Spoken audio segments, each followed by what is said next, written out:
ఓం నమఃశివాయ. అనంతకోటి బ్రహ్మాండ నాయకుడు, లయకారుడు, భోళాశంకరుడైన ఆ పరమశివుని అనుగ్రహముంటే చాలు, దరిద్రం దరిచేరదు, దున్హకం దరిదాపుల్లోకి రాదు. ఆత్మబంధువులారా, నేడు మనం చెప్పుకోబోయే ఈ రహస్యం సామాన్యమైనది కాదు. మీ జీవితంలో ఆర్థిక ఇబ్బందులు మిమ్మల్ని వెంటాడుతున్నాయా? ఎంత సంపాదించినా చేతిలో రూపాయి నిలవడం లేదని బాధపడుతున్నారా? అయితే ఈ అద్భుతమైన సత్యాన్ని ఏకాగ్రతతో వినండి.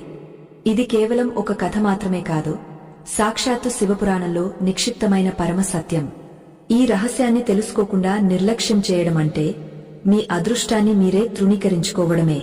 ఈ లోకంలో ప్రతి మనిషికి ఏదో ఒక లోటు ఉంటుంది. కొందరికి ధనం ఉంటుంది కాని మనశ్శాంతి ఉండదు.